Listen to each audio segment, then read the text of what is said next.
राधे राधे दोस्तों।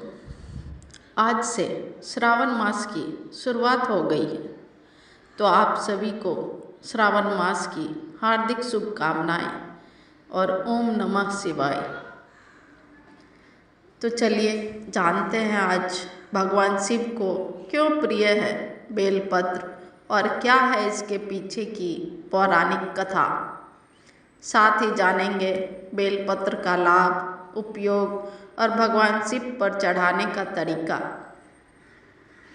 तो सुनिएगा, जब बात भगवान शिव की सबसे प्रिय चीज़ों की आती है तो उसमें सबसे पहले बेलपत्र का नाम आता है।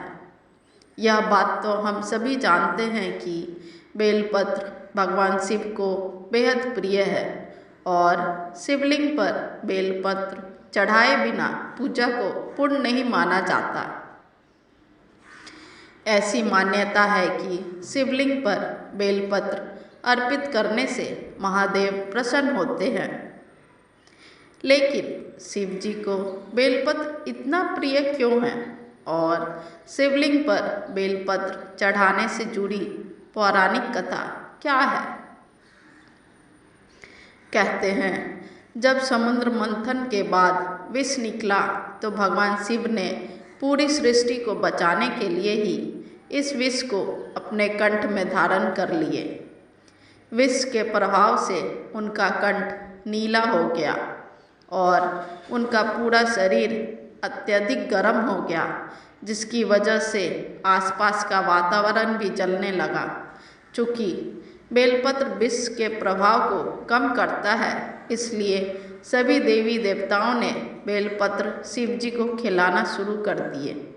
बेलपत्र के साथ साथ शिव जी को शीतल रखने के लिए उन पर जल भी अर्पित किया गया। बेलपत्र और जल के प्रभाव से भोलेनाथ के शरीर में उत्पन्न गर्मी शांत होने लगी और तभी से शिव जी पर जल और बेलपत्र चढ़ाने की प्रथा चल पड़ी। दूसरी कथा के अनुसार शिव पुराण के अलावा बेलपत्र की उत्पत्ति के संबंध में स्कंद पुराण में भी वर्णन मिलता है। पुराणों के मुताबिक बेलपत्र से पूरे ब्रह्मांड का निर्माण हुआ है। एक बार जब माता पार्वती के पसीने की बूंद मंदार पर्वत पर गिर गई और उससे बेल का पेड़ निकल आया। ऐसे में इस पेड़ में माता पार्वती कई स्वरूपों में रहती हैं। बेलपत्र में उनके सभी स्वरूप बसते हैं। पेड़ की जड़ में गिरजा के स्वरूप, तनों में महेश्वरी के स्वरूप, शाखाओं में दक्षिणायनी और पत्तियों में पार्वती के रूप में वह बसती हैं। इसके अलावा भी उनके कई स्वरूप हैं जो इस वृक्ष में बसते हैं। माता पार्वती का प्रतिबिंब होने की वजह से बेलपत्र को भगवान शिव पर चढ़ाया जाता है। कहा जाता है, बेलपत्र को शिवलिंग पर चढ़ाने से भोलेनाथ प्रसन्न होते हैं और भक्तों की हर मनोकामनाएं पूर्ण करते हैं। मनुष्य ही नहीं, देवता भी बेलपत्र के वृक्ष की पूजा करते हैं। बेलपत्र में 3 पत्तियां एक साथ जुड़ी होती है, जिनको लेकर कई तरह की मान्यताएं प्रचलित है। 3 पत्तों को कहीं त्रिदेव, सृजन, पालन और विनाश के देव ब्रह्मा, विष्णु और शिव, तो कहीं 3 गुणों सत्व, रज और तम, तो कहीं 3 आदि ध्वनियों जिनकी सम्मिलित गूंज से ओम बनता है का प्रतीक माना जाता है। बेलपत्र की इन 3 पत्तियों को महादेव की 3 आँखें या उनके शास्त्र त्रिशूल का भी प्रतीक माना जाता है। अब आगे सुनिए, किस तिथियों को बेलपत्र ना तोड़े। बेलपत्र चतुर्थी, अष्टमी, नवमी, चतुर्दशी और अमावस्या तिथि पर नहीं तोड़ना चाहिए। संक्रांति काल और सोमवार को भी बेलपत्र नहीं तोड़ना चाहिए। बेलपत्र को कभी भी टहनी के साथ नहीं तोड़ना चाहिए। सिर्फ 3 पत्तियां ही तोड़कर भगवान शिव पर अर्पित करना चाहिए। बेलपत्र एक ऐसा पत्ता है जो कभी भी बासी नहीं होता। अब आगे सुनते हैं बेलपत्र चढ़ाने के सही तरीके। शिवलिंग पर बेलपत्र चढ़ाते समय ध्यान रखें कि पत्ते का चिकना भाग शिवलिंग पर रहे।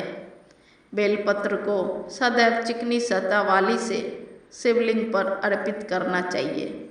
अगर आप चाहे तो बेलपत्र के ऊपर चंदन से ओम लिखकर भी चढ़ा सकते हैं।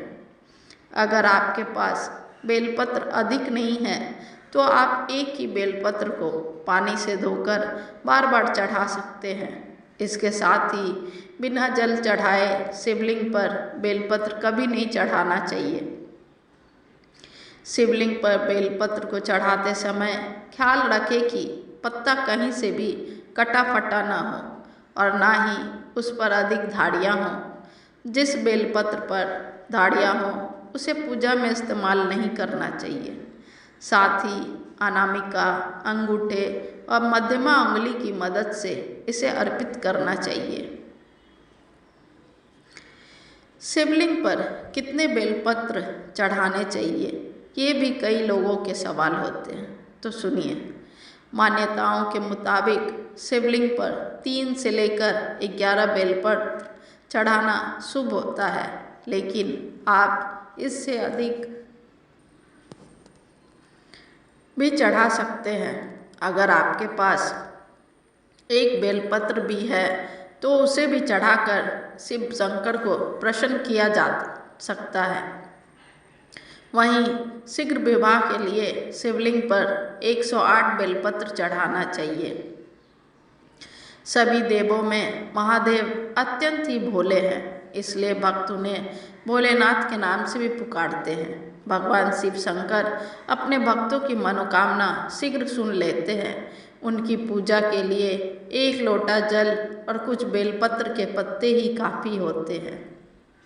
जो भी भक्त सच्चे मन से शिवलिंग पर जल और बेलपत्र चढ़ाता है, भगवान भोलेनाथ उसकी सभी इच्छाएं पूर्ण कर देते हैं। खास तौर से कोई व्यक्ति अगर सावन और महाशिवरात्रि की पूजा करता है, उसे शिव जी मनचाहा जीवन साथी, संतान सुख और सौभाग्य का आशीर्वाद देते हैं। शिव भक्तों के लिए साल भर में ये 2 मौका बहुत खास होता है, इसलिए श्रावण मास में और महाशिवरात्रि के दिन शिव जी की पूजा जरूर करना चाहिए। अब आगे सुने बेलपत्र के फायदे। बेलपत्र के पेड़ की छाल, जल, फल और पत्ते सभी का इस्तेमाल अलग अलग रोगों को ठीक करने के लिए किया जाता है। बेलपत्र के पवित्र वृक्ष से मसूरों से खून आना, अस्थमा, पीलिया, पेचिस, अनीमिया और कई अन्य बीमारियों को ठीक किया जा सकता है। इसमें विटामिन और खनिज जैसे vitamin A, C, calcium, potassium, fibre और B6, B12 और B1 भरपूर मात्रा में पाए जाते हैं। ये कई बीमारियों से लड़ने में मदद करते हैं। इसमें एंटी फंगल और एंटीवायरल गुण होते हैं जो शरीर के कई संक्रमणों को ठीक करने में मदद करते हैं। इसलिए कई लोग इसे घर में भी उगाना पसंद करते हैं और इसका नियमित रूप से सेवन भी करते हैं, साथ ही पूजा में भी इस्तेमाल करते हैं।